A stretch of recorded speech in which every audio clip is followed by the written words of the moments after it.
피사실 공표라고 제가 생각되는 대목에서 심각하게 파생된 것 두 가지 예를 제가 들고 네네. 넘어가도록 하겠습니다.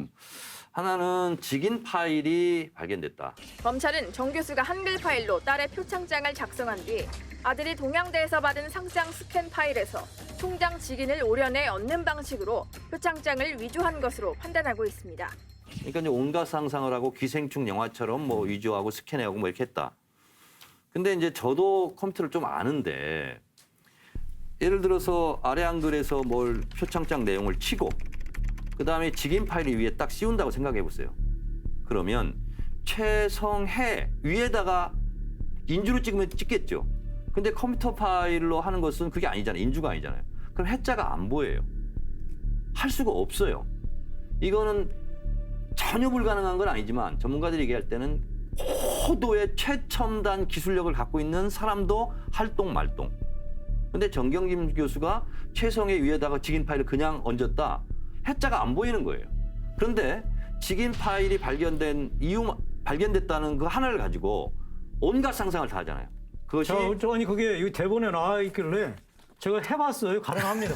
불가능해요. 가능하죠. 왜냐하면 불가능합니다. 참 원본, 표창장 원본, 인주 딱 찍혀 있는 거 10벌건. 네네. 내놓으면 되는데 지금 우리 못 내놓고 쪽 장관이 있잖아요. 못 내놓고 있잖아요. 다음에 그만 보고 얘기하는 거 불가능하다는 거. 저 같은 사람도 할 줄 압니다. 자, 그래서 왜냐하면 사본을 만들어 거기 때문에. 이거는 그 앱이 좋아요. 그러니까 제 말씀 들어보세요. 뭐냐면 어차피 복사본이나 프린터물을 내는 거잖아요. 아래 한글 파일 하고 위에다가 얹어가지고 카피 뜨면 바로 되는 게 다시 아무것도 한번. 아니에요. 자, 제가 해봤다니까 여기. 김용태 의원 있잖아요. 이게 고대 법대 법학 전문 김기창 교수가 이분이 IT 전문가이기도 하고 법학 전문가이기도 해요. 이분은 그래서 뭐라고 권장하냐면 현장 검증처럼 현장에서 직접 시연을 해봤으면 좋겠다. 전혀 불가능한 얘기다는 거예요. 또 하나는 이 하드디스크를 검찰이 가져가면 석 달 후에 해줄지 6개월 해줄지를 모른다는 거예요. 그러면 자기가 작업을 하고 있던 무슨 파일이 있으면 그거는 자기가 따로 새로 다운을 받아야 되는 것이 너무나 당연하다는 거예요. 그리고 예를 들어서 검찰이 이 하드디스크를 가져가면 자기가 없던 파일을 또 심어놓을 가능성도 있다는 거예요. 그래서 그 파일을 이미징 한다고 그러더라고요. 그대로 보관할 게 카피를 해놓는다는 거예요. 근데 그거는 너무나 합법적이고 너무나 상식적인 거라는 거예요. 근데 마치 하드디스크를 교체했다면 증거인멸의 냄새를 풀풀 풍길 수밖에 없는 거죠. 그러니까 이제 각종 언론에서는 증거인멸했다 뭐 이런 식으로 이제 계속 나가는 거예요. 또 하나, 네네. 또 하나는 요즘 이제 딸의 뭐 입학 문제, 뭐 운동학원 이런 문제는 다 쏙 들어갔어요. 없어졌죠. 없어졌고 유일하게 지금 사모펀드 가지고 있는데 네. 지난 2017년 2월 조국 법무부 장관의 부인 정경심 교수는 동생 정모 씨에게 사모펀드 운영사 코링크피를 암시하는 메모와 함께 3억 원을 빌려줬습니다. 정 씨는 이 돈을 코링크피 지분 5억 원어치를 살 때 사용했습니다. 또 정 교수는 조 장관의 오촌 조카 조모 씨의 부인에게도 5억 원을 건넸는데 이 중 절반이 코링크피의 설립 자금으로 쓰였습니다. 이 때문에 검찰은 정 교수가 코링크피 지분을 차명 보유했다고 의심하고 있습니다. 세 번째 대규모 압수수색은 이른바 조국 펀드 운용사 코링크 PE가 투자한 익성이 주 타깃이었습니다. 조국 법무부 장관 가족이 투자한 펀드가 블루펀드, 어제 압수수색 대상이었던 익성은 레드펀드가 투자한 또 다른 회사입니다. 제일 중요한 게 이 코링크 P 사업 계획서지 않겠습니까? 처음에 구상했던 사업 네네. 계획서를 간접적으로 제가 확인했어요. 그래봤더니 이렇게 됐더라고요. 코링크 P가 투자 운용사예요. 김용태 의원 잘 아시겠지만. 그리고 이 코링크 P의 최초의 시드머니, 처음에 돈을 낸 사람이 실제 소유자입니다. 이게 익성이라는 회사예요. 그리고 이 익성이라는 회사, 오촌 조카를 끌어들여요. 오촌 조카가 주식에 좀 일가견이 있대. 책도 쓰고. 그래서 제가 알고 봤더니 익성의 최고위급 간부하고 이 오촌 조카가 만나서 이 익성이 한 800억대 매출이 있지만 그렇게 큰 이익은 없대요. 그래서 어떤 부실한 자본 잠식이 된 회사를 인수해서 우회 상장하자. 그래서 펀드 회사를 만들자. 이렇게 된 거예요. 보니까. 그래서 그 자본대가 WFM이고 그리고 펀드는 아시다시피 레드펀드, 블루펀드, 배터리펀드 이렇게 세 개를 만들죠. 네. 근데 펀드만 가지고 돈놀이만 하면 안 되지 않느냐. 그래서 지하철 와이파이 사업을 해서 수익 모델도 하나 만들자. 이렇게 산 거예요. 자, 그런데 이 익성이라는 회사가 자동차 흡음재를 만드는 회사였는데 앞으로 2차 전지 사업이 전망이 있다. 그래서 계열사를 갑자기 만드는데 그게 IFM. 그래서 이 IFM 계열사를 만들죠. 그래서 여기서 2차 전지를 담당하는 거. 그런데 이 WFM이라는 회사는 영어 회사인데 자본 잠식이 됐는데 거의 없는 거예요. 그래서 이 블루펀드를 통해서 웰시 TNT인데 처음에 웰시 TNT가 광고공사 멀어졌다 막 했는데 사실은 그게 중요한 회사가 아니었어요. 여기를 통과해가지고 이게 23억이 투자됐는데 이 중에 10억이 어디론가 갑니다. 그게 익성 회장한테 가는 거예요. 그러니까 이거 여기 과정에서 횡령 혐의가 있어서 오천조가가 구속된 걸로 보여요. 제가 봤을 때.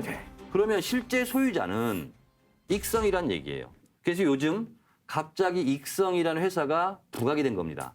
자, 그런데 지금까지 드러난 거 이런 건데 대부분 지금까지 언론에서는 조국 가족 사기단.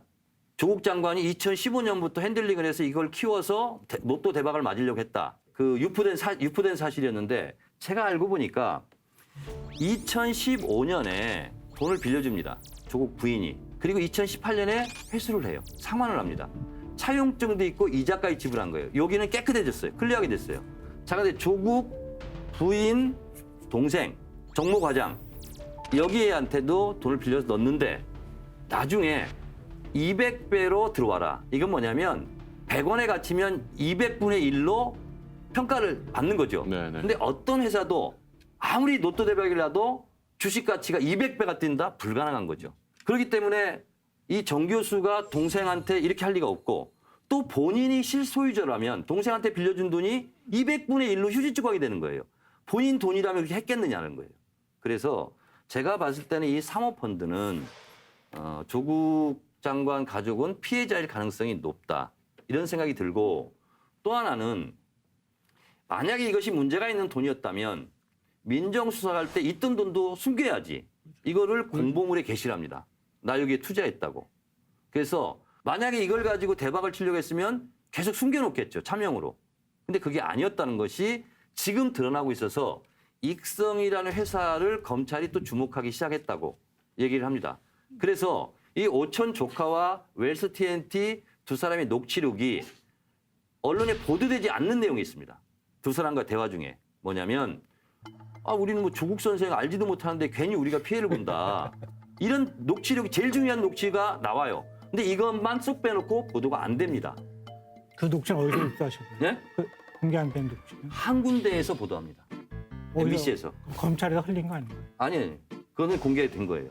그래서 이 사모펀드 관련해서는 만약에 이걸 가지고 로또 대박을 맞으려고 했으면 왜 빌려주는 걸로 차용증으로 다 했겠느냐라는 생각이에요. 그래서 돌려받았기 때문에 이 부분은 어느 정도 지금 막바지 클리어하게 되는데 단 한 가지 최대의 관심 사항은 이 오천조카가 구속됐잖아요. 네. 취재하기로는 이 오천조카는 뒤에 기댈 배경이 익성이에요. 자기를 보호해 줄 수 있고 경제적 이익을 취할 수 있고.